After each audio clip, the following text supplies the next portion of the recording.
UAAP Season 86 officially tipped off last weekend, unveiling new fresh stories from the hard court. And here to give us a glimpse at some of these courtside stories are UAAP Season 86 correspondents Patrice, Dabao, and Rocio, Trillo. Congratulations. Woo! And welcome to the game, ladies. First time, right? First time? Yes. Well, first of all, let me say congratulations to my partner here, Sam Corrales, taking care of the correspondence for the last couple of seasons. Great job for you, Sam. I have so many sisters already. I love Yes. it. Now, congratulations to you, Patrice. Let me just first ask, how was day number one? And Rocio, please follow right after. Well, day number one for you guys. Well, day number one, I guess in one word, it was quite electrifying. It was just such an overwhelming in a good way, like experience, like taking in the lights, the sounds, the in-ear, listening to the panel. So, I mean, there's a lot of room for growth, but you know, I'm excited to really see how I can improve. Yes. Yeah, for all. Rocio?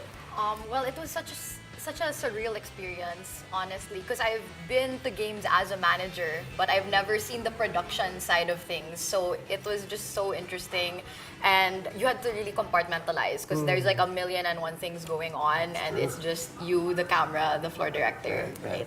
And of course, you know, you are definitely not new to this whole, you know, sports arena because first of all, Patrice, you are a basketball player yourself. You played some volleyball. So what was it like, you know, finally talking to all these athletes and being on the other side of things?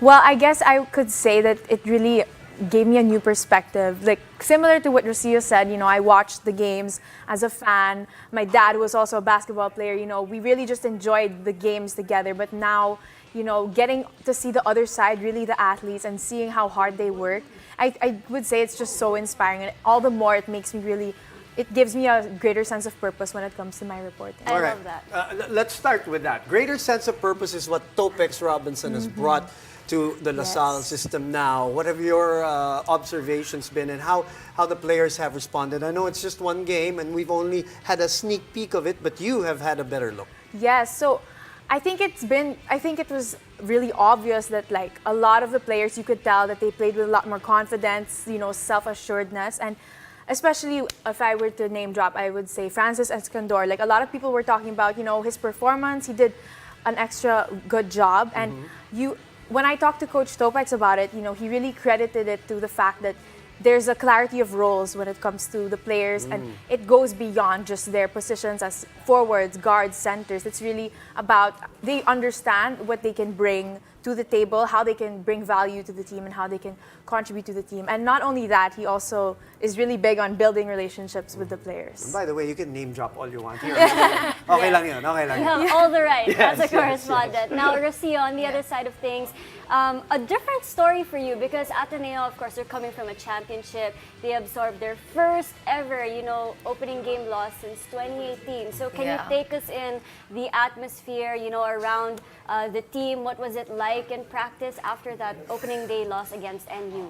So actually, I want to take it back to the locker room right after. Please, yes. And so you could feel the tension, you know, as athletes, they want to perform at their best. So you really felt the tension there. But 2 days after practice, Monday, they're so proactive. I feel like Coach Tab really cultivates a proactive environment. And you see it in the rookies because after they had dinner, so I was able to talk to a few of them and I was talking to them about it, like, how do you feel? And they're like, honestly, we want to move forward. We're excited for a challenge.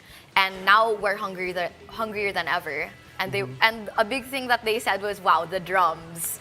The drums are insane. And a lot of them are from the States or other areas. So adjusting to the Philippine basketball style of play is another factor that they've been adjusting to. All right, the drums that Coach Tab Baldwin loves so much, by the way, and I'm very sarcastic when I say that. And it's going to be even louder tomorrow, Sam. Yes, just getting started. Yeah, you guys are going to go up against each other. How long have you been, you know, chatting with them, Patrice? And I know they've had some stories from their bonding in Japan. What can you tell us about that, and what did they bring back to the Philippines from that experience? Yeah, so they were in Japan for like, I would say a little bit over a week, and oh my gosh, they saw the sights, all the food. They really enjoyed. They didn't bring you along. Yeah, How unfortunately, dare you? yeah. But hearing their stories, I've never been, so I mean, it looked so fun, and they really, really enjoyed the food. I mean, they love like the sushi, the yakitori, and the chicken karaage. They name dropped the food because it was that good. Thanks a lot, Patrice. But yeah, and then it was really such a good opportunity for them to bond because I think they did go to Japan a year ago, but it was quite short. So it was really, the time spent was playing tune-up games. So during this time, they visited theme parks, they did their own things and really bonded as a team. Well, that's so great to hear, and we can't wait maybe after the season, if there's something to celebrate, maybe one more trip to Japan. But Maybe they can bring her along. yes, let's see. But okay, Rocio, you were talking about, how this is like a new experience for the team. Most of them are rookies. And speaking of one of them, Sean Quitevis, I mean, he's relatively new to the league, and now he's stepping up as the team captain. So I know he is also recovering from an injury. So how did he cope with that? Well, actually, he did all the physical therapy training, but apart from that, mentally, he actually journaled. And he was talking about how being reflective and being in that space enabled him to bounce back, not just physically, but mentally, and step up as a leader, which I found really cool. And obviously, he graduated cum laude, so Oh, wow. yeah, he's a very intellectual guy in that way. And perfect for him because he's the co-captain of the Yeah. team alongside Yeah. Chris Kuhn.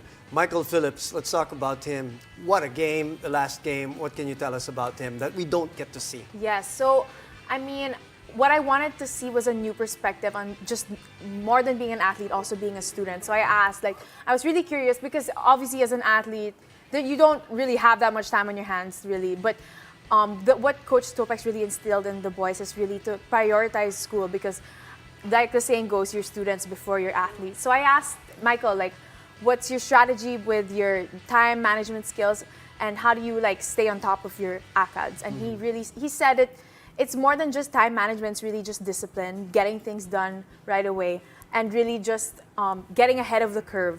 And that's really his goal. And I think he also gets that from his older brothers, Ben and Zay. And a lot of the players said that they really look up to these three boys because how they're able to balance, their all the aspects of their lives, Yeah. In different ways, with ways. different interests, Very right, for the different, three of yes. them. Yeah. Speaking of interests, Boom, nowadays we see athletes, with different pregame rituals, what they drink, what they eat, right? Listen to. Yes, it's all just part of their whole, flow. And these girls were able to find out that they do love caffeine. They love their coffee. Ooh, so can you tell us, what type of coffee do these guys like? Well, actually, both co-captains love coffee. And so after one of the preseason tournaments, we had dinner and they wanted coffee after. That was their dessert. And so Chris Kuhn, he loves his coffee straight, just like a dash of oat milk. He's very particular about the types of coffee beans that are used. And when they did their trips abroad, they always visited different cafes. And in contrast, Sean loves his very sweet drinks. So you have the strong and the sweet, the nice contrast. They're probably going to have that prior to the game tomorrow. Yeah, and for speaking sure. of, okay, we got to talk about KQ because he was the best course. player. You interviewed him after. What are you going to tell us? What other story do you want to share with us about him? Yeah, so first of all, he's super nice and so friendly. I'm He so is. endeared, honestly. But I actually wanted to ask, fun, non-serious questions. So I asked him, if you could be another player, another Green Archer for the day, who would it be? And he said Raven Cortez because he finds him to be very smart, very intellectual. He was actually an engineering student, but he shifted to business management. So he really just wants to get into his brain and really see how he thinks. And in the same sense, I also asked him if you were to be a coach, who would it be? And of course, he picks Coach Topex. No bias there. Yeah, definitely not. He wants But- to play some more. He wants to get some more playing time. That's what it is. Yep. Yeah. So he wants to see how does he get, these inspiring words and motivational Right. speeches and all that. Yeah. Fascinating. Of course, we see that in all of the vlogs and everything. But, we're just getting started, ladies. Congratulations on your debut. Good luck Tomorrow. in the Ateneo La Salle Oh, matchup boy. happening tomorrow. But thank you be so fun. much and good luck with that. Thank you. So much.